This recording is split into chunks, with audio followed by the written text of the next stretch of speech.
कैसे हैं आप लोग? मैं गिरजेश दुबे जीडी सर नाम से जाना जाता हूं। आपको बताया था गोरखपुर में एडुजिन में केमिस्ट्री क्लासेस शुरू किए हुए हैं। अपना इंस्टीट्यूट है एडुजिन, जिसमें केमिस्ट्री क्लासेस चल रहे हैं। हम लोग एल्केन सीरीज पढ़ रहे हैं। एल्केन का प्रिपरेशन शुरू किया हुआ है। दूसरा मेथड एल्काइल हैलाइड से एल्केन बनाने का हम लोग आज डिस्कस करेंगे, और वो है वुर्ज रिएक्शन। इस वीडियो में हम लोग वुर्ज रिएक्शन की बात करेंगे।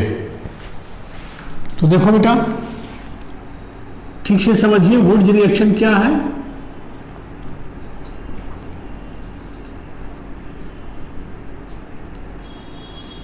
तो बेटा, एल्काइल हैलाइड से ज्यादा नंबर ऑफ कार्बन एटम्स का एल्केन बनाया जाता है इस रिएक्शन में। मतलब this reaction is used to prepare higher alkanes from alkyl halide. Means कि total number of carbon atom in alkane is more than total number of carbon in alkyl part of alkyl halide।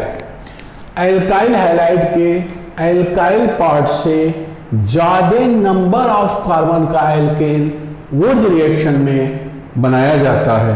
वुर्ज reaction है क्या? Halogen में मेरी आदत है, मैं halogen में Br ही लेता हूं। When 2 moles of alkyl halide are treated with sodium metal, again in dry ether लिखा रहता है सोडियम ड्राई ईथर। तो देखो, ये Br, ये Br, ये Na निकल गया, तो हमें हायर एल्केन RR बन गया। तो वुर्ज रिएक्शन में हम पढ़ेंगे क्या? मैकेनिज्म। ये मैकेनिज्म हो सकता है ionic as well as free radical. दूसरा पढ़ेंगे type of Wurtz reactions.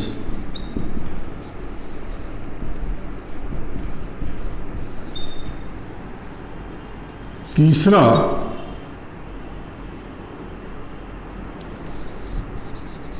Which alkane is not used, which alkane is not prepared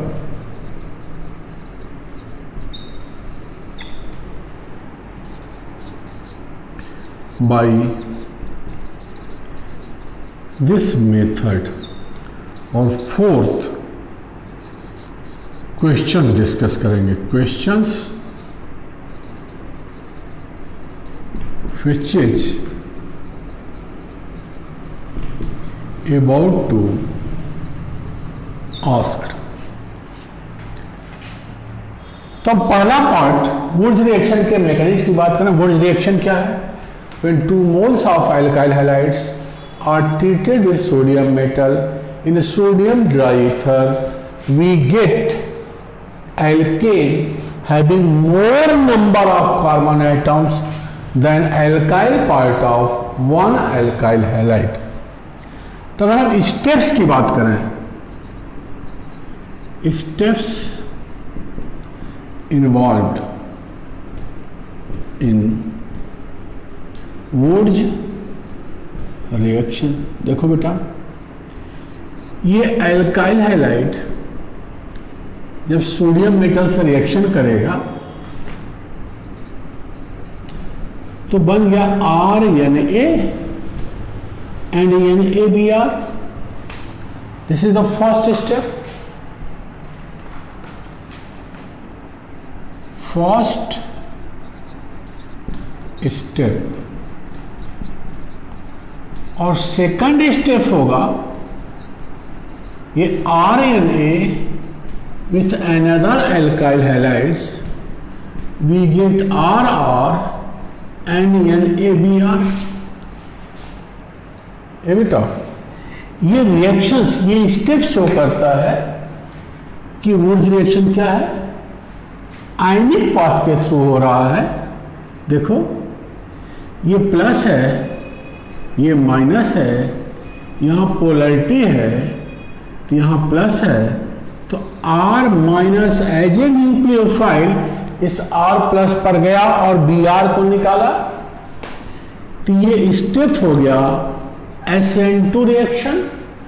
और SN2 रिएक्शन है तो ये वाला एल्काइल हैलाइड SN2 में जो सबस्ट्रेट है वो एल्काइल हैलाइड प्राइमरी होना चाहिए, तभी ज्यादा फेवरेबल होगा। तो primary alkyl halide is more favourable for SN2 reactions. अगर हम इन दोनों स्टेप्स को जोड़ दें, देखो ये कट गया, ये कट गया, ये वाला रिएक्शन मिल गया। देखो RBr plus twice Na plus RBr, this is RR and twice NaBr।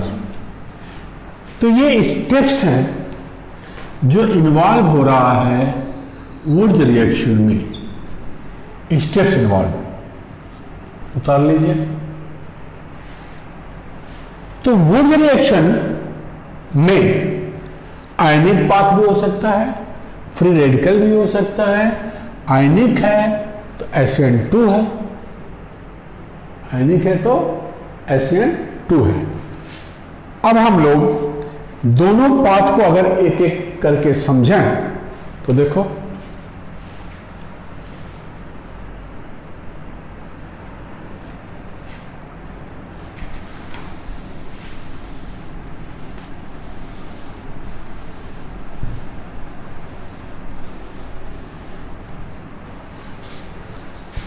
क्या है, आयनिक पाथ। अगर हम आयनिक पाथ की बात करें, देखो बेटा सोडियम मेटल 2 इलेक्ट्रॉन निकाला, एल्काइल हैलाइड का ये कार्बन इन दोनों इलेक्ट्रॉन्स को ले लिया तो हो गया R माइनस और ये निकल गया Br माइनस। अब ये R minus as a nucleophile दूसरे मॉलिक्यूल ऑफ एल्काइल हैलाइड पे अटैक किया तो बन गया RR and this is Br minus. ये आयनिक पाथ है। इन दोनों इलेक्ट्रॉन्स को ये कार्बन लेगा तो कार्बन पे माइनस हो जाएगा, Br एज ए माइनस निकल गया तो R माइनस क्या जनरेट हो गया, यहां R माइनस ये न्यूक्लियोफाइल हो गया।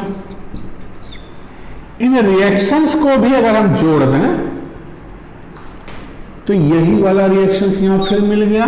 देखो ये इलेक्ट्रॉन कट गया, ये इलेक्ट्रॉन कट गया,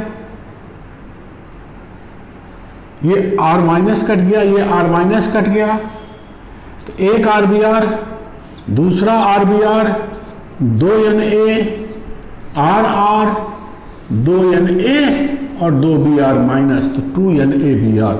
तो यही वाला रिएक्शंस यहाँ हो गया, इसका मतलब ये पाथ सही है।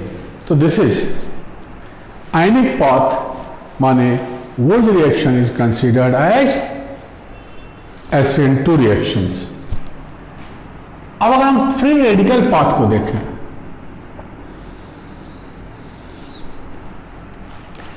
तो फ्री रेडिकल के केस में हम कह सकते हैं कि सोडियम एक इलेक्ट्रॉन निकाला, अब RBr का कार्बन जब एक इलेक्ट्रॉन लेगा तो कार्बन का फ्री रेडिकल होगा, क्योंकि अगर पोलैरिटी है, ये पूरा Br एज ए माइनस निकल रहा है तो यहां प्लस होगा, और प्लस जब एक इलेक्ट्रॉन लेगा तो क्या हो जाएगा, ये एक आर का फ्री रेडिकल और ये बी आर माइनस।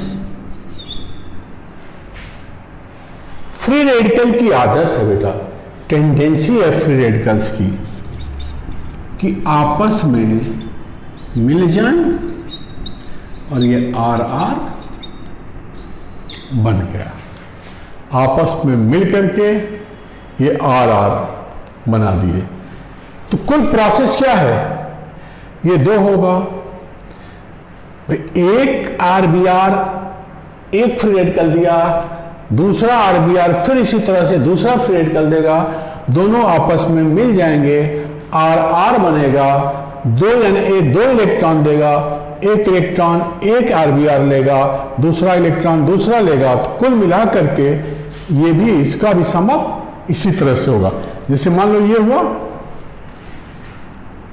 एक आर बी आर के साथ, दूसरे आर बी आर के साथ यही प्रोसेस, यानी ए प्लस एक इलेक्ट्रॉन निकाला, आर बी आर उस इलेक्ट्रॉन को लेकर के आर फ्री रेडिकल दिया और बी आर माइनस, बोलिए। तो ये वाला आर फ्री रेडिकल और ये वाला आर फ्री रेडिकल आपस में मिल करके आर आर दे दिया, फ्री रेडिकल ये आपस में मिलेगा, आर आर बना, बोलो। तो अगर दोनों आर बी आर सेम है तो आर आर अलग है, तो क्या पॉसिबिलिटीज है, ये हम आगे बात करेंगे।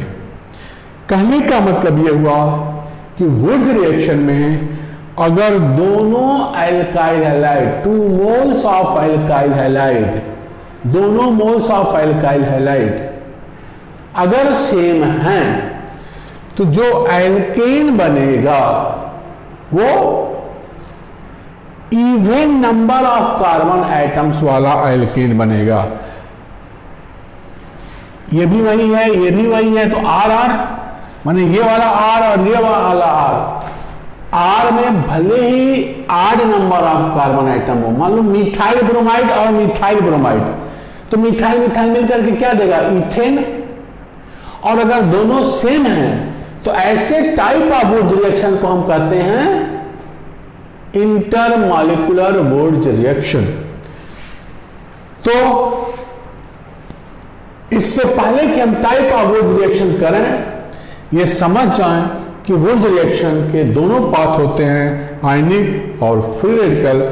आयनिक पाथ में न्यूक्लियोफाइल जनरेट होता है, फ्री रेडिकल में फ्री रेडिकल बनता है, फ्री रेडिकल आपस में मिल करके ये बॉन्ड बना दिए, डाइमर हुआ। तो ये वुड्स रिएक्शन का पाथ है, ionic as well as free radical. तो हम क्या कर सकते हैं कि Wurtz reaction process via ionic as well as free radical mechanism. अब type of Wurtz reaction,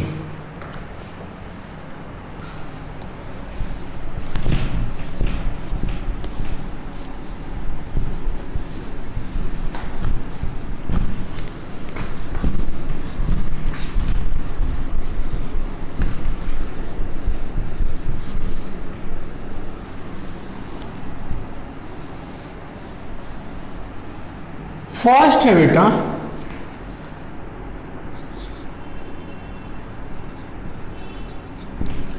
intermolecular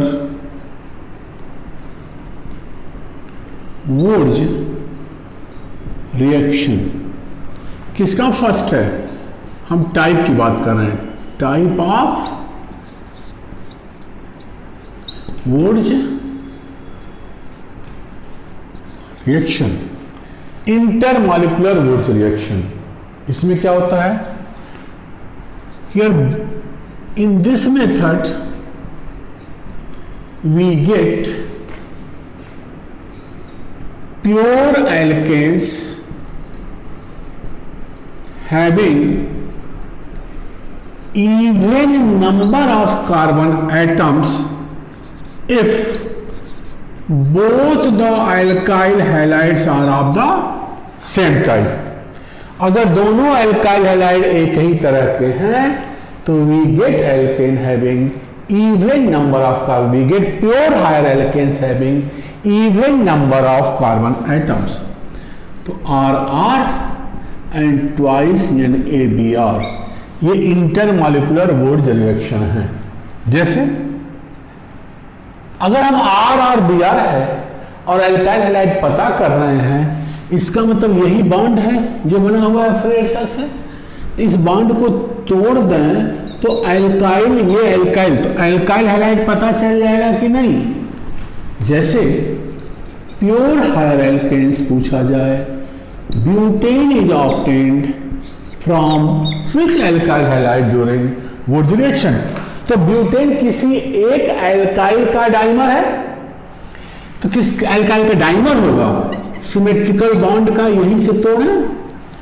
तो सबस्ट्रेट क्या हो गया, CH3CH2Br का 2 मोल्स जब सोडियम मेटल के साथ ड्राई ईथर के प्रेजेंस में रिएक्शंस करेगा तो ब्यूटेन बनेगा। तो we get pure alkane having even number of carbon atom subjected to both the alkyl halides are of the same type and this reaction is intermolecular Wurtz reaction। ऐसे reactions को क्या कहेंगे, intermolecular Wurtz reaction. बोलो क्या हुआ intermolecular का मतलब। पहला पॉइंट इंटरमॉलिक्यूलर वुड्स रिएक्शन, पहला type intermolecular Wurtz reaction condition क्या है, बोलो। इंटरमॉलिक्यूलर वुड्स रिएक्शन का मतलब we are getting pure higher alkanes having even number of carbon atom if both the alkyl halides are of the same type during Wurtz reaction. Wurtz reaction में use किए हुए दोनों alkyl halides अगर एक ही तरह के हैं तो जो एल्केन बनेगा उसमें even number of carbon atom होगा और ऐसे रिएक्शंस को कहते हैं इंटरमॉलिक्यूलर वुड्स रिएक्शन। इंटरमीडिएट क्या हुआ, देखो इथाइल का एक फ्री रेडिकल दूसरे का फ्री रेडिकल आपस में मिल करके ये ब्यूटेन बनाए। पर जो सवाल आता है यहां वो ये आता है बेटा, व्हेन क्वेश्चन देखो, ethyl bromide undergoes Wurtz reaction, we get first butane, second ethane, third ethene, fourth a mixture of A, B and C, इन तीनों का मिक्सचर। तो ऐसे केस में अगर ये क्वेश्चन है when ethyl bromide undergoes Wurtz reaction we get, तो ध्यान देना बेटा ये आंसर होगा। कारण answer will B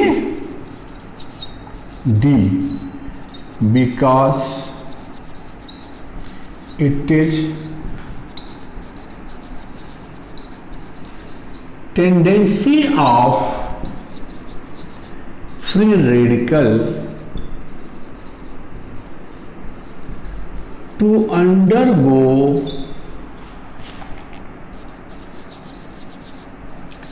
redox reaction along with dimerisation. मतलब इथाइल तो मिल ही रहा है ताकि ब्यूटेन बने, लेकिन इसके साथ और क्या बन सकता है, इस इथाइल फ्री रेडिकल का रिडॉक्स रिएक्शन होगा। मतलब दैट इज, देखो ये इथाइल फ्री रेडिकल है, दूसरा इथाइल फ्री रेडिकल है, 2 मोल्स है, ये हाइड्रोजन है, 2 इलेक्ट्रॉन्स। तो अगर यहां से H as a free radical ये ले लिया तो ये H यहां से निकला, इथाइल फ्री रेडिकल से फ्री रेडिकल के बगल वाले कार्बन का hydrogen as a free radical निकल रहा है, तो इस इथाइल फ्री रेडिकल का क्या हो गया, ऑक्सीडेशन। और इस H को ये वाला ले रहा है तो इसका क्या हो गया, रिडक्शन। ये H निकाला तो क्या बनाया, इथिन। ये वाला H लिया तो क्या बना, इथेन। तो और मेनली क्या बनता है, डाइमर प्रोडक्ट। तो along with dimerization it is tendency of free radical to undergo disproportionation या redox reaction, thus answer will be D। तो this is intermolecular Wurtz reaction। दूसरा Wurtz रिएक्शन है बेटा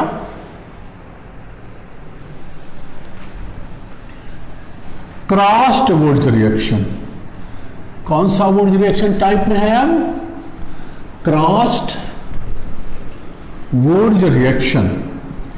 क्रॉस्ड Wurtz रिएक्शन का मतलब दोनों alkyl halides में alkyl part different हो, एल्काइल पार्ट डिफरेंट हो। तो सेकंड टाइप है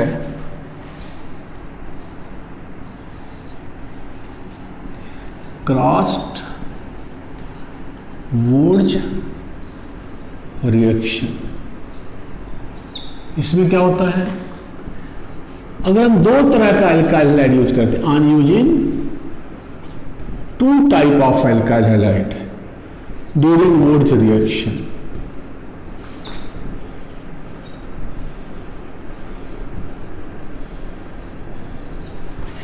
एक R है और एक R डैश है।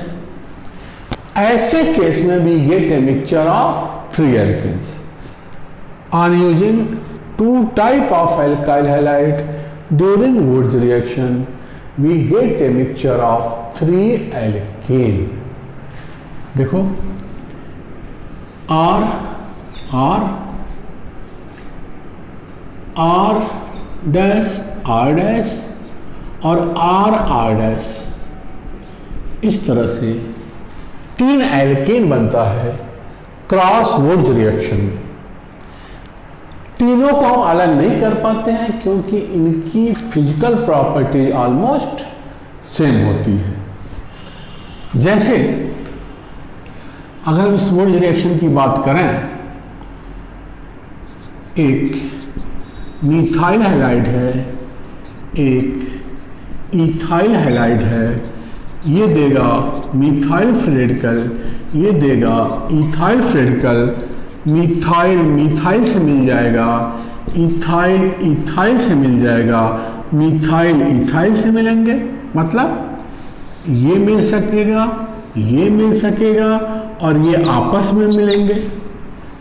तो मिथाइल मिथाइल से मिला तो क्या बना, इथेन। इथाइल इथाइल से मिला तो क्या बना, ब्यूटेन। मिथाइल इथाइल से मिला तो क्या बना, प्रोपेन। तो now it is clear, it is क्या हुआ, इसका फ्री रेडिकल इसका फ्री रेडिकल आपस में मिले और एक दूसरे से मिले, ऐसे केस में हमें 3 एल्केन बनता है। तो this is crossed Wurtz reaction. और तीसरा टाइप है बेटा इंट्रामॉलिक्यूलर Wurtz रिएक्शन। तीसरा टाइप क्या है, इंट्रामॉलिक्यूलर Wurtz रिएक्शन। मतलब when both the halogen atoms are present within the same molecule but not at adjacent carbon atom। अगर दोनों हाइड्रोजन एटम सेम मॉलिक्यूल में हो लेकिन एडजेसेंट कार्बन एटम पर न हो, दूर दूर हो, तो ये सोडियम मेटल के साथ in presence of dry ether ये क्या देगा, CH2n CH2, this is CH2, ये फ्री रेडिकल जो आपस में मिलेगा, एक नया सिग्मा बॉन्ड बन रहा है और प्रोडक्ट होता है साइक्लो एल्कीन। तो ये रिएक्शन हो गया इंट्रामॉलिक्यूलर वोल्ट रिएक्शन। अब देखने से लग रहा है कि कौन सा एल्केन नहीं बना पाएंगे, तो methane can not be prepared. कहां नहीं यूज होगा, अगर हम 3 degree, this would reaction is not applicable for 3 degree alkyl halide, is not used in would reaction. कारण अगर हम टर्सरी एल्काइल हैलाइड यूज करेंगे तो ऐसे केस में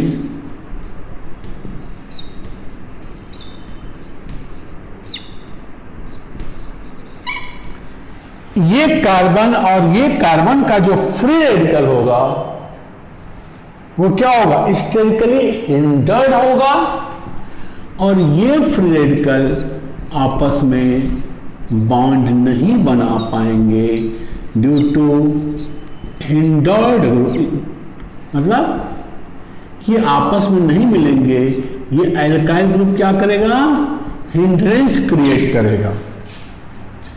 इसलिए 3 degree alkyl halide is not used in would reaction, क्योंकि corresponding 3 free radical आपस में नहीं मिल सकते हैं ड्यू टू स्टेरिक हिंड्रेंस। लेकिन अगर टर्सरी एल्काइल हैलाइड दे दिया तो प्रोडक्ट क्या बनेगा, यस, डिस्प्रपोर्शनेशन प्रोडक्ट बनेगा। कौन सा प्रोडक्ट बनेगा, डिस्प्रपोर्शनेशन प्रोडक्ट। मान लो टर्शियरी ब्यूटाइल ब्रोमाइड, ये है, दूसरा भी टर्शियरी ब्यूटाइल ब्रोमाइड है, ये एग्जाम्पल ले लिया। अब ये फ्री रेडिकल बनेंगे इन्हीं के, ये आर की जगह पर क्या लगा दे रहा है, मिथाइल।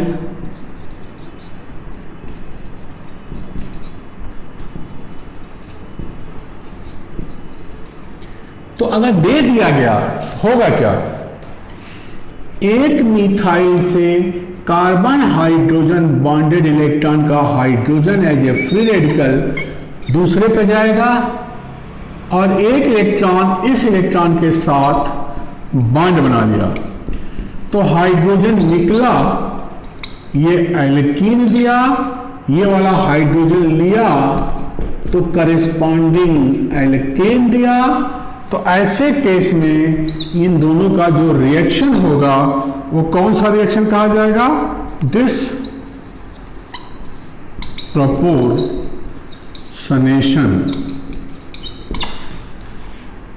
या रिडॉक्स रिएक्शन। अगर दोनों एल्काइल हैलाइड टर्सरी हैं तो ये एल्काइल हैलाइड यूज रिएक्शन नहीं देंगे, बट दे अंडरगोज डिस्प्रपोर्शनेशन या रिडॉक्स रिएक्शंस। तो this is the information about the wood reaction. I think कि जो मैक्सिमम चाहिए, what ever it is needed either for your board or any competition exams, we have discussed here.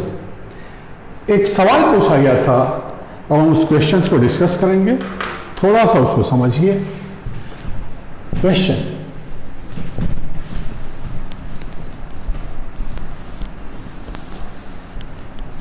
Question है बेटा, एक primary alkyl halide है,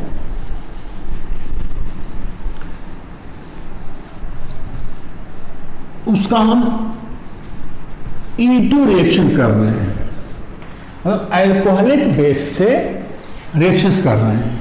देखो question है,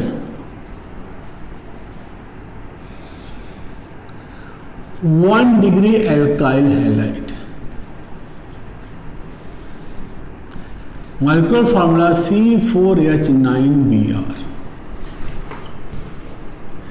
alcoholic KOH के साथ B दिया। एल्कोहलिक KOH क्या है?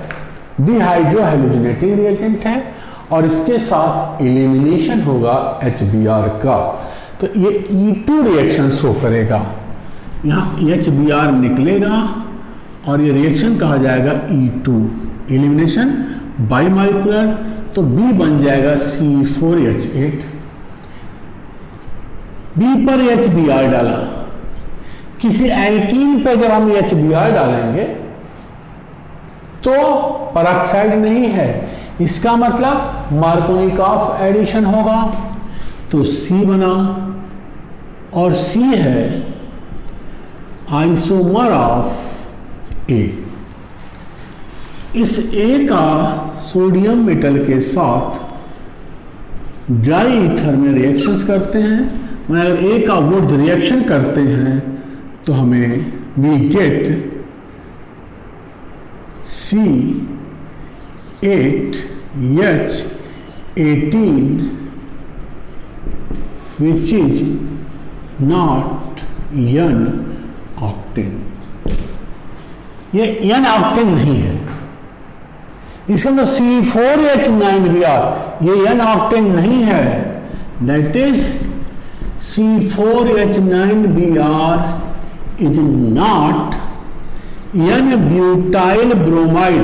अगर हम N-ब्यूटाइल ब्रोमाइड लेते तो ये ब्यूटाइल फिर दूसरा मोल सब ब्यूटाइल आपस में मिल करके N-octane दे देता, तो 4 और होगा, ये प्राइमरी ही लिखा हुआ है, इसका मतलब ये क्या होगा? ये नहीं होगा। तो 4 कार्बन का दूसरा प्राइमरी स्ट्रक्चर क्या है? 4 कार्बन का, hence A is isobutyl bromide. ये भी तो प्राइमरी एल्काइल हैलाइड है, 1 डिग्री एल्काइल हैलाइड। अब इसको लेते हुए हम रिएक्शंस को शो कर सकते हैं। ये 1 डिग्री एल्काइल हैलाइड को हमने A माना है, तो A हो जाएगा आइसोब्यूटाइल ब्रोमाइड, B हो गया आइसोब्यूटाइलिन, C हो गया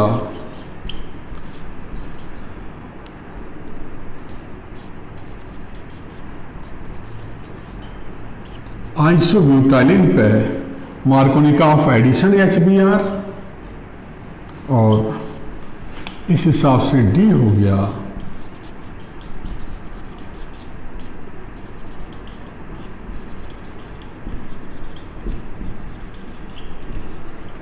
इस तरह से, यही दोनों आपस में मिले हैं। तो ABCD के ये स्ट्रक्चर्स हो गए। तो इस तरह के एप्लीकेशंस दिमाग में बैठाने पड़ेंगे लर्न करने के लिए वोल्ट रिएक्शन कंसेप्ट्स को। तो अगेन बेटा, वीडियो को लाइक करिए, शेयर करिए और चैनल को सब्सक्राइब करिए, ताकि मैं और मेरा अप्रोच मैक्सिमम बच्चों तक पहुंचे। हम अपना दूसरा बैच जुलाई 1st वीक में शुरू कर रहे हैं 11th और 12th का फाउंडेशन। तो उम्मीद है कि जिस तरह से आप लोगों ने सपोर्ट किया फर्स्ट बैच बनाने में ऑनलाइन क्लासेस के लिए, जो लेटर एंड बाद में ऑफलाइन हो सकता है, जो बच्चे गोरखपुर में हैं, जो बच्चे गोरखपुर से बाहर हैं, वो ऑनलाइन ही रहेंगे, हमसे जुड़े रहेंगे। तो डिस्क्रिप्शन बॉक्स में जाइए और रजिस्ट्रेशन के लिए कॉल करिए। थैंक यू बेटा, थैंक यू।